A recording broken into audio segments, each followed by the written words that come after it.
Okay, let's unpack this. Today we're taking a deep dive into a truly extraordinary source. It's excerpts from Yiyun Li's novel, Where Reasons End. Hmm. And this isn't just any book, it's fiction, sure, but it uses this, well, almost impossible idea to explore grief. Right. We're talking about a conversation, imagine this, between a mother and her 16-year-old son, Nikolai, who has died by suicide. Yeah, and what's just fascinating, really, is where these talks happen. It's a world, she says, is made up solely of words, unbound by time, by physical space. Exactly. No images, no sounds, just words. And it's not just, a plot device. It's fundamental. The author uses this dialogue.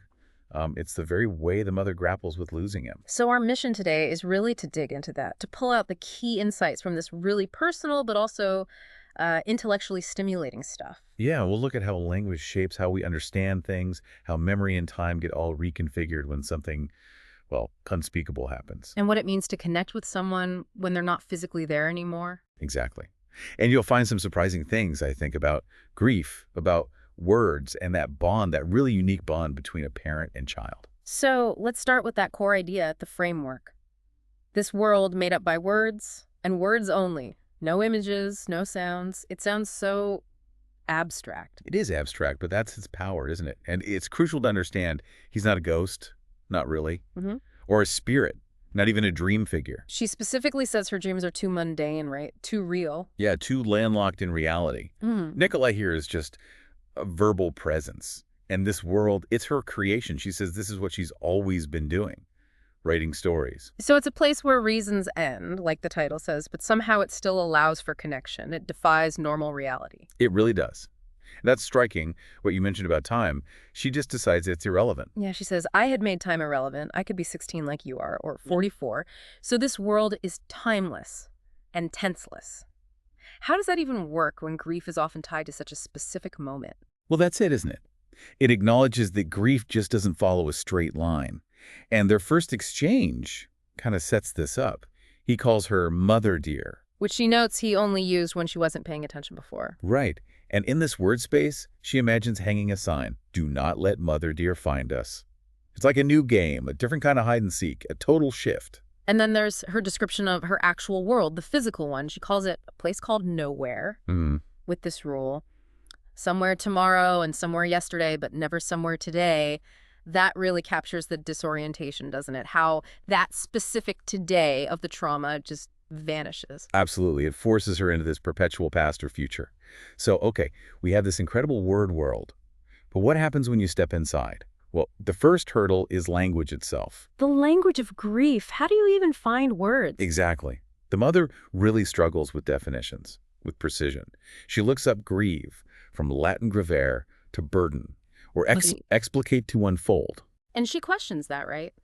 A mother's job is to enfold, not to unfold. Like her very role is being turned inside out. It's a deep wrestling with language and purpose. But what about Nikolai? Does he share that frustration? Or does his different state give him a different view? He seems pretty sharp about language, from what you were saying. Oh, absolutely. It's one of the most compelling things. He dismisses inexplicable to describe his actions, compares it to a lost migrant bird finding a new continent. Implying there was a logic even if others can't see it. Precisely. And he talks about a guilty pleasure for adjectives, but he demands precision.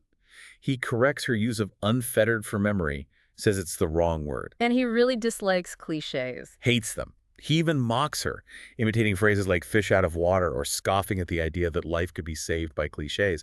He wants something deeper, truer. That really stands out. And their philosophical chats are just as intense. Like when she asks if loving also means disappointing, deceiving. Yeah, and his response is so sharp. Those who disappoint or deceive don't always do so from love.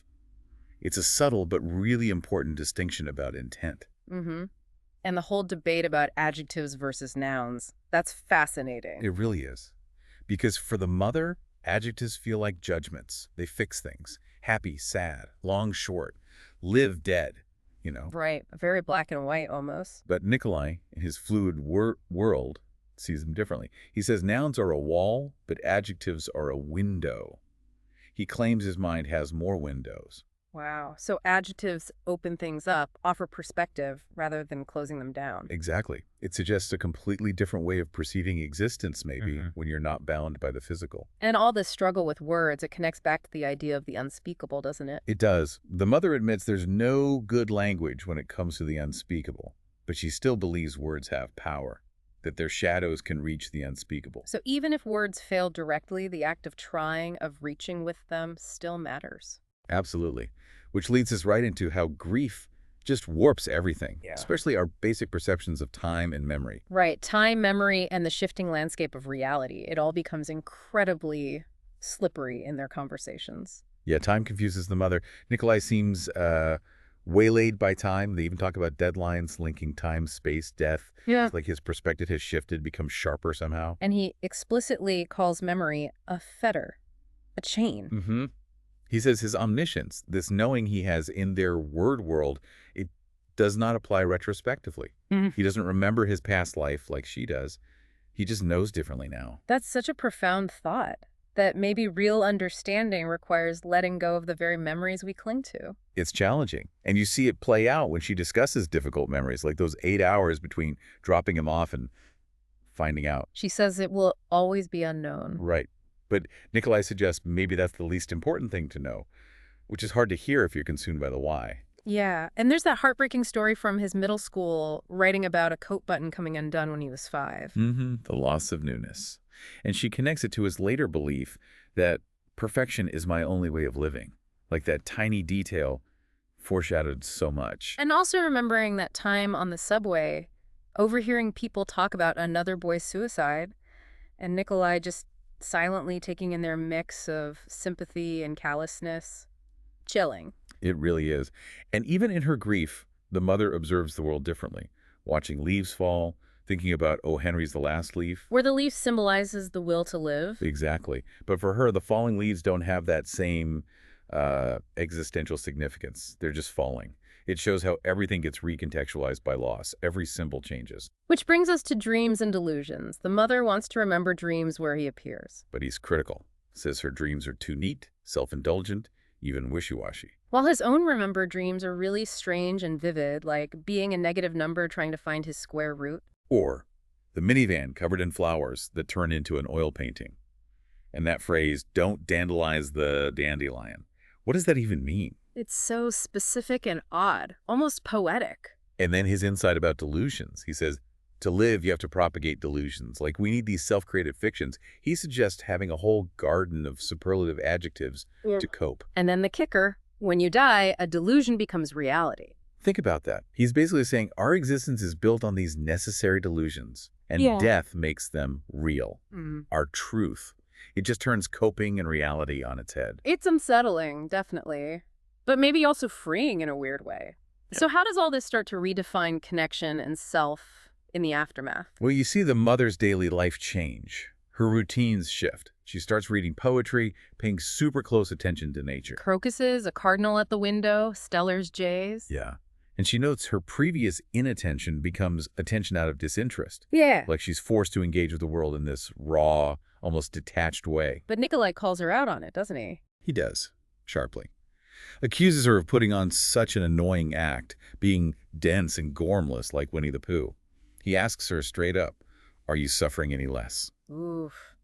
That's direct. It's brutally honest. He sees through the coping mechanism, demanding something more authentic from her, maybe?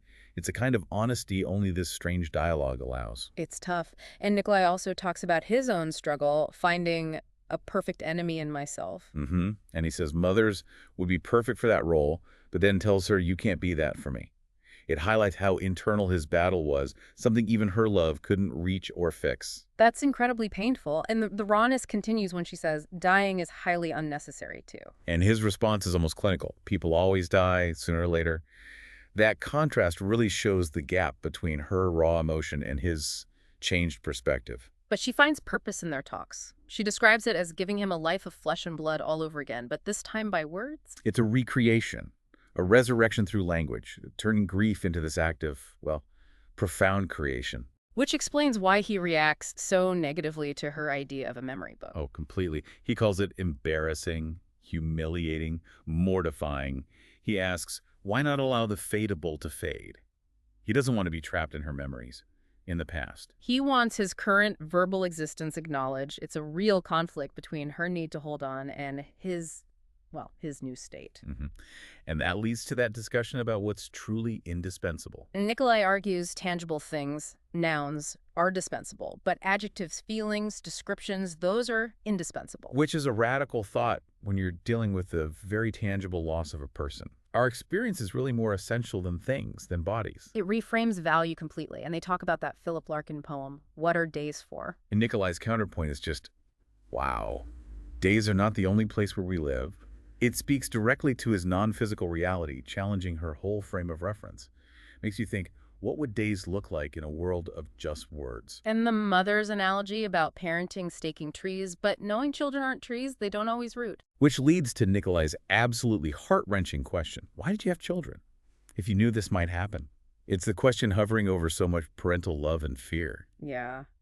And her response about sadness is just devastatingly honest. I will be sad today, tomorrow, a week from now, a year from now. I will be sad forever. Telling him he put forever back in her dictionary. It's this acceptance of the permanence of her grief. It doesn't end. It just is. So moving into the final stretch, thinking about enduring connection and unanswerable questions, the mother considers how others see his death. Right. His friends, other people. For them, it's a fact. Hard to accept. Impossible to understand. She observes that people who don't truly know you are just facts. Flawed, limited facts. It shows how personal tragedy gets flattened by the outside world. Yeah. And stories and music keep weaving through their talks. They mention Philip Larkin burning his journals. Nikolai agrees with that decision. Respecting that privacy. And the mother listens to music he saved on her phone, including the Edith Piaf folder. Yeah. Edith Piaf. That little touch of absurdity of real life right in the middle of it all. It's grounding. It is. And his own poem from 6th grade, My Life is Kansas and Music, his insight. Music can be perfect. Life cannot be. And the connection to Dvořák, the composer who lost 3 children, and a friend playing his songs My Mother Taught Me at Nikolai's farewell. It's almost unbearably poignant. It really is. The mother still grapples with these huge, unavoidable questions, like asking him, do you still suffer? And Nikolai is, again, precise but elusive. He says he doesn't bear the weight of living anymore, suggesting a state beyond suffering as we know it.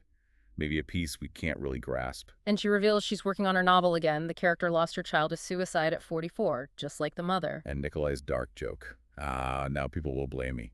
It shows that raw intimacy, that even gallows humor can exist alongside the deepest pain. So then the ultimate question, how long can our conversation last? And his answer puts it all back on her.